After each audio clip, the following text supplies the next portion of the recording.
自媒体时代比拼的不是粉丝数量，而是如何把流量变成收入。在这个人人都能成为自媒体的时代，粉丝多、流量大就一定能赚到很多钱吗？这种想法并不正确。网络上有些人靠擦边内容吸引目光，粉丝数量看起来有几十万，但实际上没有赚钱的途径。比如那些专注娱乐、搞笑或者拍短片的人，他们往往并没有真正赚到钱，表面上风光无限，背后却可能是入不敷出，甚至欠了一身债。普通人赚不到大钱，不是因为不够努力，而是陷入了忙碌却贫穷的怪圈，用时间换钱却换不回自由。一边觉得自己很聪明，一边却在错误的道路上执着前行，害怕放弃已经付出的成本。身边的圈子也不厉害，机会总是抓不住，稍微有点风吹草动就撑不住，还被短片和网贷困在穷忙乐的泥潭里，现实太残酷，让人难受。做自媒体搞内容创作，灵感哪里是凭空来的，不过是你最熟悉、最有积累、最擅长的经验和知识重新组合罢了。所以写下你最爱和最恨的东西，灵感自然就来了。我认识一个抖音上的 UP 主，粉丝有80万，内容拍得挺有趣，但他得养团队，开销也不小，1年下来几乎没剩下什么钱。反过来看那些做培训、卖课程的部落客，粉丝可能只有几万，却能1年赚上100万。网红看重的是流量大小，而内容创作者更在乎价值和影响力。网红的辉煌往往短暂，内容创作却是打造产品、建立影响，甚至经营一份长期事业的过程。流量靠内容支撑，内容背后是创作能力和知识的沉淀。短片之所以火爆，就是因为它迎合了人性最基本的需求。搞笑、娱乐、八卦、短剧、美女帅哥，这些都是当下最受欢迎的东西。只有尽量满足更多人的需求，才能快速扩大用户群体。平台需要用户，创作者争夺流量。泛泛的流量走不远，只有专注、专业、精准的内容才能真正触达目标人群。如果流量不能变现，那就是一堆废物，也无法形成健康的生态圈。优秀的创作者不再只盯着流量，而是把内容当作产品，把自媒体当成一门可以长期经营的事业。流量是起点，内容才是迈向更高层次的关键，也是能做一辈子的事业。内容是为了满足用户需求，创造更多价值，解决更多问题而存在的形式。到了2025年，不能再只靠流量思维来做自媒体。想要抓住创作者经济的红利，想要持续为用户带来价值，不一定非要做个人 IP。内容创作是个很大的领域，赚钱的方式可以分为以下7种。1. 加入成熟的个人 IP 团队。如果你什么都不懂，那就先加入一个成熟的 IP 团队，从最基础的内容创作开始干起，这是风险最小、最稳当的赚钱路子。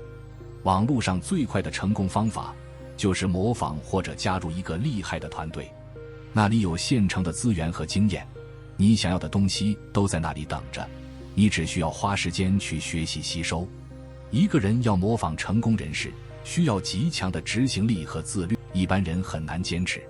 加入一个厉害的团队，你会被带着往前走，慢慢变得优秀，最后还能独立出去，打造自己的成功 IP。 2. 提供咨询服务。当你在某个行业积累了经验，当你在某个领域深耕多年，有了成绩和影响力，就可以通过内容展示自己的价值，帮助更多人解决问题。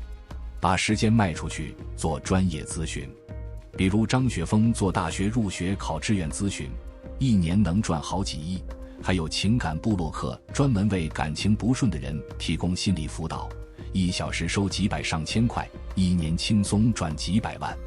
再比如健身教练、创业指导或者其他领域的专业解答。如果你有实力，可以在知乎上建立自己的影响力。你的专业能力够不够硬？你的内容能不能让人信服？只要这2点没问题，就能开启赚钱之路。3. 分销产品。简单来说，就是带货，卖别人的产品，赚点佣金。比如很多网红在直播间带货，靠影响力赚钱。如果推荐的产品品质不行，人设很容易崩塌。这几年不少大网红因为卖假货毁了自己的前途。网红能带货，普通人也能干，前提是要有让人信任的内容制作方式以及选品的标准和流程。4. 构建数位产品。当你有了丰富的专业经验和资源，就可以打造一套体系，卖课程、资源或者模式，这就是知识付费。要做数位产品，你得有创作好内容的能力，敏锐的商业眼光，打磨产品的耐心，还要在一个领域长期深耕。未来属于超级个体，一个人的能力能抵一家公司。这条路很长很远，但只要坚持下去，就会越来越轻松。5. 接广告。接广告是变现最简单的方式，但得有足够的粉丝基础。比如小红书上10万粉丝就能报价8000元，一个月接3-4条，能赚3万多。再比如公众号10万粉丝，一条能报价3000元，一个月接几条也能轻松过万。但大多数人熬不过前期的寂寞和辛苦，谁能坚持从0到1走出来呢？你得会做内容，搞流量，谈合作，还要懂得在内容和广告之间找平衡。也可以整合资源，撮合双方，赚中间的差价。6. 售卖实体产品。你得有实实在在的产品可以卖。美食部落客可以卖自己品牌的食品，穿搭部落客可以卖自己品牌的衣服，教育部落客可以卖给孩子用的学习机，这些都是卖实体产品的路子。管理供应链，做品牌行销，维护客户，创作内容，这些难度比卖数位产品高很多，不太适合新手。7. 提供软体或工具服务。比如最近很红的 DeepSeek 就是个不错的工具。前几年 AI 创作火的时候，有人卖自己开发的软体，一年轻松赚几百万。你也可以开发个小程序，按月或按年收费。这种变现门槛比较高，需要懂技术，会行销，还得有流量。不管做什么，内容都是核心。创作者的本质是自由、理想、表达和连接，不仅仅是为了流量或财富。创作者经济的真正核心是用你独特的方式创造理想生活，同时为世界带来一点点改变。不是钱变难赚了，而是赚钱的逻辑变了。硬核创新带来财富的时代才刚开始，这个门槛看似高，但路够宽够长。成长的关键在于接受自己的不完美，坦然拥抱全部的自己，拥抱真实，然后在真实中发现最闪亮的东西。